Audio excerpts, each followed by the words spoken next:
Student, तो last class में हमने सॉलिड स्टेट का देखा था कि सॉलिड स्टेट में हमने सिंपल क्यूबिक यूनिट सेल का डेफिनेशन वगैरह देखा था, उसका फॉर्मूला प्राप्त किया था और उसके बाद हम लोगों ने कंट्रीब्यूशन ऑफ एटम दिया था। आज हम लोग पढ़ने जा रहे हैं न्यू टॉपिक में क्या, आज हम लोग पढ़ने जा रहे हैं बीसीसी। बीसीसी को हम लोग पूरा नाम से क्या बोलते हैं? Body centred cubic unit cell. नाम लिखेंगे, body centred cubic unit cell BCC का नाम है। और हिंदी में इसे हम लोग बोलते हैं काय केंद्रीय एकक कोशिका, है ना, बॉडी सेंटर। अब देखिए, इसका पहला पॉइंट क्या है कि बच्चों इसमें जो एटम्स होते हैं वो कॉर्नर पे होंगे। कहाँ होंगे? कॉर्नर्स पे होंगे। और दूसरा पॉइंट क्या है कि क्रिस्टल के सेंटर पे होंगे, क्रिस्टल के सेंटर पे होंगे, है ना। पहला एटम्स कहाँ होगा? कॉर्नर पे होगा। दूसरा क्या होगा? क्रिस्टल के सेंटर पे होगा। कुछ इस तरीके से होगा, ये देखते हैं कैसे।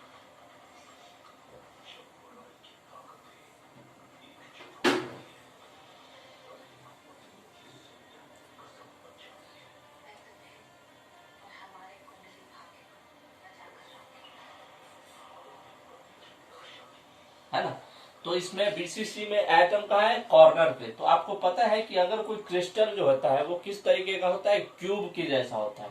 और एक क्यूब में 8 कॉर्नर होते हैं। तो हमने 8 कॉर्नर पे एटम को ऐसे क्या किया? एडजस्ट कर दिया, है ना। सभी 8 कॉर्नर पे हमने क्या किया? एटम को रख दिया। उसके बाद क्या है कि क्रिस्टल के सेंटर पे होगा।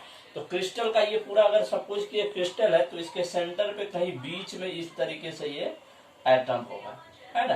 तो एटम्स कहाँ होते हैं? कॉर्नर पे होते हैं। और दूसरा क्या है? क्रिस्टल के सेंटर पे होते हैं। अब तीसरा पॉइंट क्या होता है वो देखिए कि सपोज कीजिए अगर हम इसको नाम दे दे, सपोज कीजिए ए बी सी डी, है ना। और इसको हम नाम दे देते हैं ई एफ जी और एच। हमने 8 कॉर्नर को नाम दे दिया A B C D E F G H. अब क्या होता है बेटा कि ये जो डायगोनल का जो एटम है, ये एफ का, और ये जो सेंटर का जो एटम है, और ये डी जो है, ये तीनों क्या होता है? एक लाइन पे होता है। याद रखिएगा, ये तीनों कहाँ होगा? एक लाइन पे, डायगोनली एक। जैसे कि डायगोनल का मतलब क्या है? जैसे ध्यान से देखिए, है ना। जैसे मान लीजिए ये हमारा कमरा है ना, तो डायगोनल इसके कहाँ से होगा? जैसे ये मान लीजिए ये कमरा है, ये 2 कमरा का फेस है ना। तो यहां से एक ऐसे निकलते हुए इसके ये कॉर्नर पे आएगा, है ना। मतलब यहां से, और सॉरी, इसके कॉर्नर पे। तो ये डायगोनल होगा, है ना। डायगोनल का मतलब क्या? ये जैसे देखिए इस तरीके से डायगोनल होता है ना।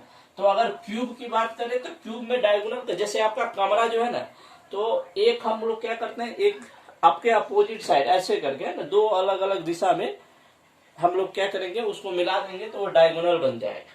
तो डायगोनल के एटम्स क्या होते हैं? टच होते हैं इसमें, ठीक। मतलब कि एफ और डी एटम जो है, ये सेंटर एटम, इसको हम नाम दे देते हैं ओ को टच कर रहे होंगे, ठीक। अब देखिए यहाँ पे एक शानदार चीज बन के आता है। क्या? ये अगर बात किया जाए, अगर मैं इस ए को और डी के साथ मिला दूं, ए को डी के साथ हमने मिला दिया, तो एफ ए डी एक ट्रायंगल बन के आता है। एफ ए डी एक क्या? ट्रायंगल बन के आएगा, है ना। तो हम लोग सबसे पहले देख लेते हैं ट्रायंगल एफ ए डी में क्या? ट्रायंगल एफ ए डी, ठीक। ट्रायंगल एफ ए डी में क्या होगा? एफ ए का स्क्वायर, लंब का स्क्वायर प्लस आधार का स्क्वायर, लंब एफ ए का स्क्वायर प्लस ए डी का स्क्वायर बराबर होगा ये बेटा डायगोनल एफ डी का स्क्वायर, बराबर क्या होगा? एफ डी का स्क्वायर। अब आपको यहाँ पे देखिए, ये जो एफ ए का वैल्यू आपको पता है, ये एज लेंथ होता है, किनारे की लंबाई होती है, जो कि हम मान के चलते क्या है? ए के बराबर है, ठीक। अब हमें एडी इसमें पता नहीं है, एडी क्या है पता नहीं है, और साथ में हमें क्या है? एफ ए डी पता नहीं है, ठीक ना। चलिए हम लोग देखते हैं। चलिए, तो सबसे पहले हमको इसमें क्या निकालना है, एडी का वैल्यू निकालना है। तो एडी का वैल्यू हम कैसे पता करेंगे, देखिए अगर ये एक इस एच किनारा है और दूसरा ये है ए, ये दोनों किनारा एसी और सीडी जो है वो क्या है, दो किनारे हैं, है ना। तो अगर हम बात करें ट्रायंगल CAD में, देखिए ट्रायंगल CAD क्या बन रहा है, ट्रायंगल CAD एक परपेंडिकुलर का बन रहा है ट्रायंगल, ठीक ना। तो CAD में हम लोग क्या करेंगे, AC का स्क्वायर प्लस CD का स्क्वायर बराबर किसके होगा, AD का स्क्वायर, ठीक। AC का स्क्वायर प्लस CD का स्क्वायर बराबर किसके होगा, AD के स्क्वायर। समझ रहे बात को, फिगर में देखिए AC प्लस CD बराबर किसके होगा, AD के स्क्वायर के। तो यहां से हम AC का वैल्यू रख रहे हैं A का स्क्वायर प्लस A का स्क्वायर बराबर क्या होगा, AD का स्क्वायर। तो यहां से हमारा AD का स्क्वायर कितना निकल के आएगा, 2A स्क्वायर, ठीक, 2A स्क्वायर आ गया। इसको हमने नाम दे दिया इक्वेशन नंबर 1। अब AD का वैल्यू हमको इसमें रखना है, FA का वैल्यू कितना है, A है, तो हम यहां रख देंगे AD का मान समीकरण फर्स्ट में रखें, समीकरण फर्स्ट में, इक्वेशन फर्स्ट में। तो क्या निकल जाएगा बच्चों, FA का, देखिए FA का क्या है, किनारे की लंबाई A है, तो FA बराबर हो गया A का स्क्वायर, AD बराबर हो गया 2A का स्क्वायर, और बराबर किसके होगा, ये FD के स्क्वायर के बराबर होगा, ठीक। तो यहां से अगर हम निकालें FD बराबर आ जाएगा 2A square plus 1A square, 3A square, दोनों साइड स्क्वायर। तो यहां से हमारा FD निकल के आएगा 3A स्क्वायर का अंडर रूट, यानी कि FD का जो वैल्यू निकल के आएगा वो अंडर रूट 3 इंटू A, ये निकल के आ जाएगा। FD का वैल्यू क्या आएगा, अंडर रूट 3A। अब आइए नेक्स्ट हम लोग देखते हैं,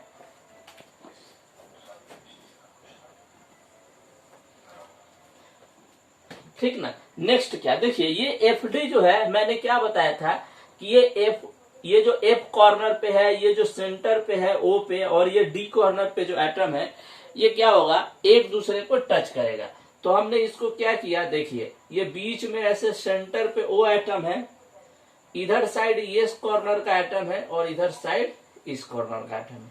ये F हो गया, ये हमारा D हो गया, ठीक। अब आपको पता है कि सभी एटम स्फेरिकल होते हैं जिनका रेडियस बराबर होता है, तो इसका R लिखेंगे, इसका 2R लिखेंगे, और इसका भी कितना लिखेंगे, R। तो यहां से हमारा FD जो निकल के आएगा वो आ जाएगा 4 इंटू R। अब देखिए FD बराबर क्या है, √3A, इसको मैं इक्वेशन नंबर 2 दे देता हूं, ठीक। तो इक्वेशन नंबर 2 से FD बराबर क्या है, अंडर रूट 3A बराबर क्या हो जाएगा, 4 इंटू R। अब 4R है, तो यहां से R का जो वैल्यू निकल के आएगा अंडर रूट 3/4 इंटू A, और यही फॉर्मूला होता है BCC क्रिस्टल में कि रेडियस बराबर क्या होता है, अंडर रूट 3/4 इंटू A।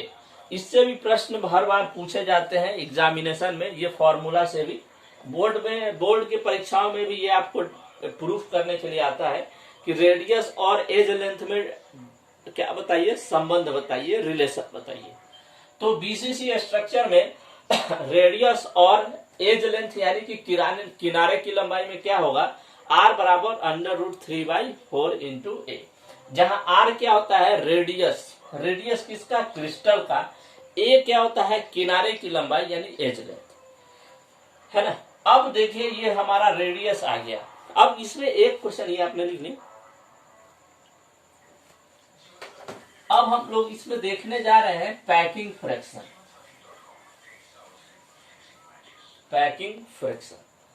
तो पैकिंग फ्रैक्शन क्या होता है, देखिए पैकिंग फ्रैक्शन। तो पैकिंग फ्रैक्शन क्या है, फ्रैक्शन का मतलब क्या होता है, कितना में कितना उपलब्ध है।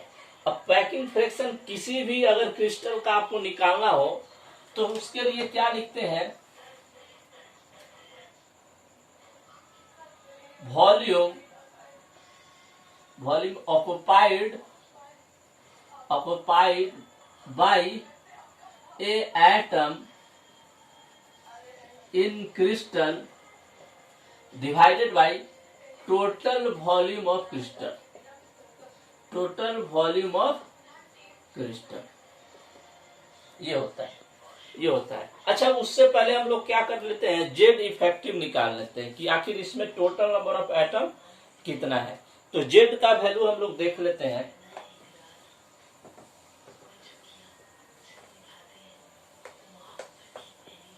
उससे पहले हम लोग पैकिंग फ्रैक्शन से पहले जेड का वैल्यू देख लेते हैं।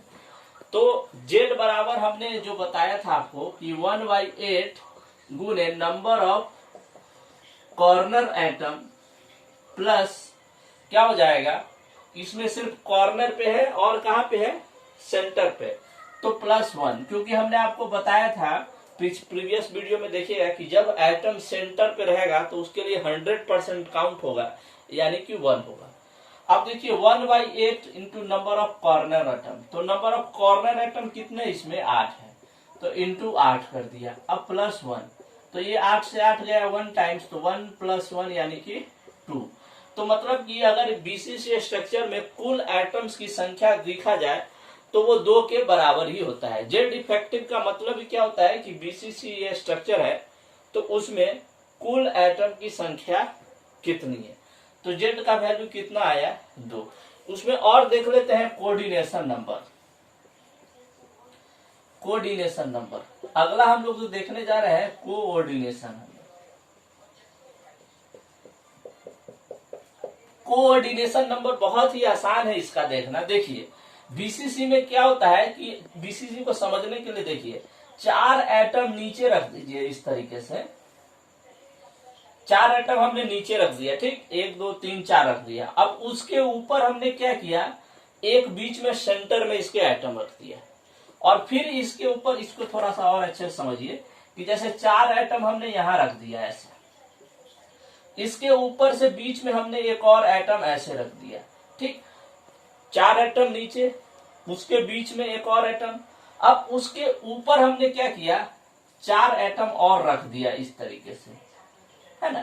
तो टोटल अगर मैं पूछूं बीसीसी ये सेंटर वाले को कितने एटम टच कर रहे हैं, है ना। देखिए बीच में एक एटम रखा हुआ है, 4 बॉल के बीच में एक एटम, और उस बीच वाले एटम के ऊपर क्या है, 4 बॉल और रखा हुआ है, 4 एटम और रखा हुआ है। तो अगर मैं पूछूं ये बीच वाला एटम कितने एटम से टच हो रहा है, तो आप क्या बताओगे, 4 नीचे और 4 ऊपर। तो इसका कोऑर्डिनेशन नंबर कितना आ जाता है, 8। तो याद रखिएगा बीसीसी के लिए कोऑर्डिनेशन नंबर कितना हम लोग लेते हैं, 8 लेते हैं। कितना लेते हैं, 8। चलिए, तो ये तो हमारा हो गया जेड इफेक्टिव और कोऑर्डिनेशन नंबर। हमने रेडियस बराबर क्या देख लिया, रेडियस बराबर हमने अभी फॉर्मूला देखा था √3/4 इंटू ए, जबकि इसके लिए जेड का वैल्यू कितना होता है, बीसीसी के लिए 2, कोऑर्डिनेशन नंबर कितना होता है इसका 8, और रेडियस बराबर क्या आता है √3/4। अब हम लोग नेक्स्ट देखने जा रहे हैं पैकिंग फ्रैक्शन।